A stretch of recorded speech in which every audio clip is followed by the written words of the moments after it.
ہم کس طرح کے مسلمان بن چکے ہیں کہ آج رات جی ناچ گانا ہوگا عشاء کی نماز کے بعد، نمازیں بھی پڑھنی اور ناچ گانے بھی کرنے ہیں. دن میں ماں جی قرآن بھی پڑھ رہی ہیں، تہجد بھی پڑھ رہی ہیں، لیکن جب بیٹی کی شادی کی باری آتی ہے تو ڈھولکی بھی چل رہی ہے اور مہندیاں بھی چل رہی ہیں اور ڈانس پارٹیز بھی چل رہی ہیں اور سب آپس میں جو ہے نا میوزک بھی پلے کیا جا رہا ہے، جس کمپلیٹلی حرام، اور سب کچھ کیا جا رہا ہے کیونکہ وہ چیز مجھے نا پسند نہیں ہے، تو اس لیے میں اس کو چھوڑ دوں گا. حالانکہ اللہ تعالیٰ ہم سے کیا ایکسپیکٹ کرتے ہیں؟ یا ایھا الذین آمنوا ادخلوا فی السلم کافہ، اے لوگوں جو ایمان لائے ہو، ادخلوا فی السلم کافہ، اسلام میں پورے کے پورے داخل ہو جاؤ. یہ 50-50 دین نہیں چلے گا، یہ بفے کا کانسیپٹ اسلام میں نہیں چلے گا. سو دا فرسٹ وظیفہ از تقوی آف اللہ سبحانہ و تعالیٰ. اللہ تعالیٰ اچھا تقوی کا مطلب کیا ہے؟ چلو آپ کو پہلے بتاتا ہوں. تقوی کا مطلب یہ ہے کہ گناہوں کو چھوڑنا اور نیک اعمال کرنا، نیکیوں کی طرف آگے بڑھنا، فرائض کو پورا کرنا. نوافل کی بات نہیں کر رہا، فرائض کو کم از کم پورا کرنا اور ہر قسم میں گناہ سے بچنا، یہ تقوی ہے.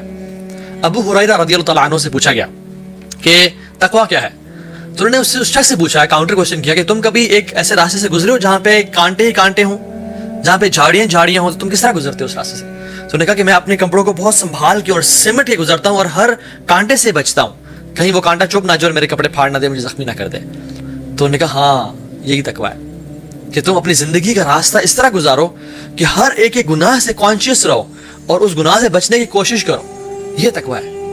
اللہ اکبر، کتنے پیار سے سمجھا اور کتنے اچھے طریقے سے سمجھایا.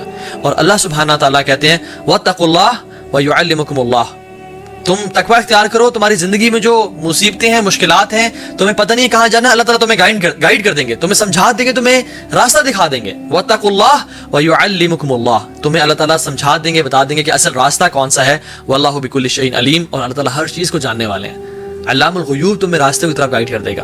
اور سبحان اللہ، اس طرح کی بہت ساری قرآن کی جو ہے نا وہ آیات ہیں جس کو ہم ذکر کرتے ہیں. پہلی سورۃ طلاق کی آیت، وَمَن يَتَّقِ اللَّهَ يَجْعَل لَّهُ مَخْرَجًا، جو بھی اللہ کا تقوی اختیار کرتا ہے یجعل لہ مخرجا، اللہ تعالیٰ اس کے لیے مخرج بنا دیتے ہیں. فار ایگزامپل، اگر یہ جو آفس ہے، یہ اس میں اگر دروازہ ہے نا، دیر از آلریڈی اے مخرج، لیکن امیجن میں ایسی جگہ پھنس گیا ہوں جہاں پہ کوئی مخرج ہی نہیں ہے، وہاں سے بھی اللہ تعالیٰ مخرج کا راستہ بنا دیتے ہیں، مینز این ایگزٹ بنا دیتے ہیں جہاں سے میری لائف میں اس کو آرام سے سوائپ کر کے میں نکل جاؤں گا.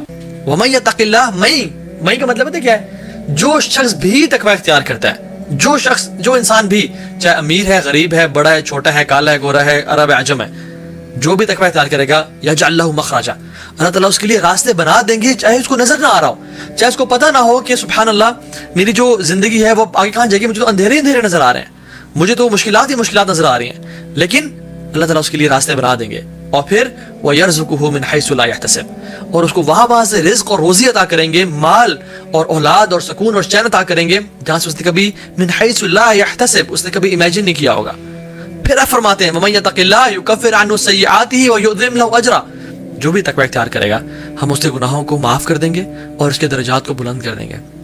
اور پھر ہم کہتے ہیں اچھا میرے کام کیا آسان ہوں گے لائف میں؟ جی آسان ہوں گے. اللہ تعالیٰ فرماتے ہیں وَمَن يَتَّقِ اللَّهَ يَجْعَل لَهُ مِنْ أَمْرِهِ يُسْرًا، جو بھی تقوی اختیار کرے گا ہم اس کے کاموں کو بھی آسان کر دیں گے. ایک شخص تھا، بڑا نیک انسان تھا، حاتم الاسم ان کا نام تھا. وہ شخص، انہوں نے اپنی خواہش ظاہر کی اپنی بیوی سے کہ میں اس دفعہ حج کرنا چاہتا ہوں، لیکن میرے پاس پروویژن نہیں ہوتا نا کہ میں تم لوگوں کو پرووائڈ کر سکوں. کچھ مہینوں کا تو ہے لیکن اس سے زیادہ نہیں ہے. اینڈ ریمبر کہ ان ڈیز میں جو حج کا سفر تھا وہ 15 دن یا 40 دن کا نہیں تھا، وہ مہینوں کا سفر تھا جس میں انسان جب ایک دفعہ نکلتا تھا تو اس کے واپس آنے کے چانسز کم ہوتے تھے، بیکاز وہ گھوڑوں کے ذریعے، اونٹوں کے ذریعے اور گدھوں کے ذریعے ٹریول کر کے جانا پڑتا تھا. تو سبحان اللہ، وہ جب انہوں نے بات کی تو ان کی بیوی نے کہا کہ ٹھیک ہے اگر آپ کے پروویژنز نہیں ہے تو پھر آپ رک جائیں، نہ جائیں، اور کیا ہو سکتا ہے. یہی ہمیں سارا بندہ جواب دیتا ہے نا. لیکن his daughter was very special, she was intelligent and smart. انہوں نے کہا بابا آپ جائیں، ان اللہ هو الرزاق ذو القوۃ المتین، ہمارا رب بڑا رزاق ہے، ہر چیز پر قادر ہے، وہ ہمیں رزق دے گا، آپ جائیں، اپنے ارادہ کیا تو نکلیں. he took courage from her statement اور وہ نکل پڑے. اور جب وہ نکلے تو کچھ مہینوں بعد پروویژنز ختم ہو گئیں. اور پھر ماں نے اپنی بیٹی کو تانا دے کے کہا ہاں جی یو بگ ماؤتھ، بڑی بڑی باتیں کر رہی تھی نا کہ یہ ہو جائے گا وہ جگہ، آپ جائیں، اب کدھر ہے کھانے پینے کو، ہمارے پاس تو کچھ ہے ہی نہیں. اس پہ جتنی بھی پرابلمز ہیں ان کا سولوشن جو ہے نا وہ پرووائڈ کر دیا جائے. اور یہ جو وظیفے ہیں سبحان اللہ یہ قرآن و حدیث سے ثابت وظیفے ہیں، اور اگر ہم ان وظیفوں پہ اور ان اعمال پہ عمل کریں گے تو انشاءاللہ ہماری زندگی میں سکون، چین، اطمینان بھر جائے گا اللہ اور اس کے رسول کے وعدے کے مطابق. اللہ سبحانہ و تعالیٰ نے بھی ہم سے قرآن و حدیث میں بہت سارے پرومسز کا وعدہ کیا ہے اور اللہ کے نبی نے بھی ہمیں وعدہ کیا ہے. مجھے پچھلے کچھ عرصے میں بہت سارے سوالات لوگ بھیج رہے تھے کہ میرے جو فیملی ٹائز اچھی نہیں ہے, فیملی اسپیٹس, فیملی کے ساتھ چھوٹے موٹے جھگڑے ہو رہے ہیں, فائنینشیل کرائسس ہے, اسٹریس سے ہم گزر رہے ہیں, دیر از ایموشنل ٹرموائل, عجیب سا فیئر ہے کچھ چیزوں کا, ڈیتھ کا فیئر ہے, انسکسیسفل ہونے کا فیئر ہے, فائنینشیل ریسٹرینٹس کا فیئر ہے, پھر انزائٹی ہے, ڈپریشن ہے, کچھ ڈائیورسز کے ایشوز ہیں, کچھ ہراسمنٹ کے کیسز ہیں.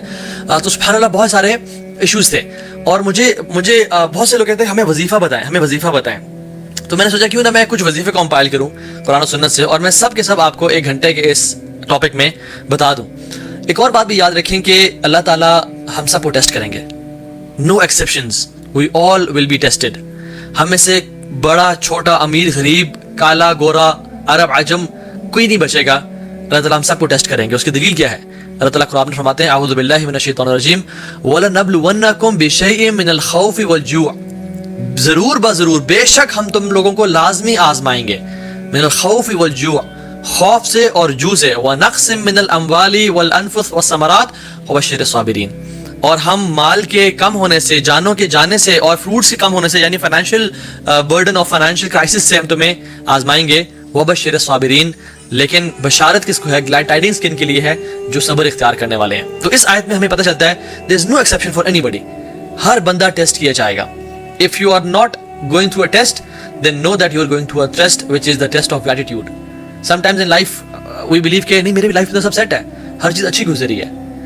When we think that we are not being tested, we are still being tested. اور اس نہ ٹیسٹ لینے کا جو ٹیسٹ ہوتا ہے وہ کیا ہوتا ہے کہ انسان شکر ادا کرتا ہے یا نہیں کرتا, اللہ تعالیٰ کے انعامات پہ اللہ تعالیٰ کو راضی کرتا ہے یا نہیں کرتا. اور جو مشکلات کے ٹیسٹ ہیں, مصیبتوں کے ٹیسٹ ہیں, ان کا جو رد عمل ہے, ایکسپیکٹیشن ہے اللہ تعالیٰ ہم سے کیا کر رہے ہیں, وہ صبر ہے. تو مشکلات پہ صبر اور نعمتوں پہ شکر, یہ ٹیسٹ ہے. Every reunion is followed by a separation. Inna ma'al usri yusra. Every good times are followed by bad times. Every laugh is followed by a cry. تو we all will be tested in life. Now کامیابی کے وظیفے, پہلی بات تو یہ ہے کہ اسلام اللہ اور رسول کی باتیں ماننے کا دین ہے, منانے کا دین نہیں ہے. ہم لوگوں نے اسلام کو منانے کا دین بنا لیا کہ اس دن کو منا لیتے ہیں, اس دن کو منا لیتے ہیں, یہ ایونٹ آ رہا ہے اس کو منا لیتے ہیں, رمضان میں رمضان کی راتوں کو منا لیتے ہیں, عیدوں کو منا لیتے ہیں, مختلف راتوں کو منانا شروع کر دیا, حالانکہ اسلام ماننے کا دین تھا. میں آپ کو یہ کانسیپٹ کلیئر کروں کہ اسلام میں یہ جو لاکھوں کے حساب سے تسبیحیں جو لوگ آپ کو دے دیتے ہیں نا, یہ اس کی کوئی دلیل اس سے نہیں ہے. آپ کو پتا علماء تو یہ بھی لکھتے ہیں کہ جو میکسیمم اذکار, جو کوانٹٹی وائز جو اللہ نے سب سے زیادہ دفعہ پڑھنے کو بولا وہ کیا ہے, 100 سے اوپر اذکار سنت سے ثابت ہی نہیں ہے. ہاں, یو کین ریسائٹ استغفر اللہ maybe 1000 times a day. yes, نفل عبادت جتنی بھی کی جائے اتنا بہتر ہے. لیکن اگر کوئی شخص آپ کو کہتا ہے کہ اللہ تعالیٰ کا یہ نام آپ اتنے لاکھ دفعہ پڑھیں, اتنے 1000 دفعہ پڑھیں, آپ کا یہ مسئلہ حل ہو جائے گا, then we need to have a دلیل for that, کہ وہ بندہ کس طرح سے بات کر رہا ہے. تو میں آپ کو آج کچھ وظیفے سے شیئر کروں گا جو کہ ہماری زندگی کو واقعتاً بدل سکتی ہے. اور پہلا جو وظیفہ ہے وہ ہے اللہ کا تقوی اختیار کرنا. کیونکہ ہمارا دین جو ہے نا, یہ بات یاد رکھیں, انفارچونیٹلی ہمارے سب کانٹیننٹ میں نا ہم نے اسلام کو ایک بفے سمجھ لیا ہے. میں جس چیز کو چاہوں اٹھا لوں, جس چیز کو چاہیں چھوڑ دوں. اسلام از ناٹ اے سیلڈ بار اور اے بفے, کہ جو چیز مجھے پسند آ رہی میں اس کو اٹھا لوں, اور جس کو میں پسند نہیں آ رہی اس کو میں چھوڑ دوں. جو کچھ سنا گیا اللہ پاک اس پر عمل کرنے والا اور آگے لوگوں تک پہنچانے والا بنائے. مزید اصلاحی بیانات کے لیے ہمارا یوٹیوب چینل بیوٹیفل بیان JJ کو سبسکرائب کریں اور ویڈیو کو لائک کریں. جزاک اللہ خیر.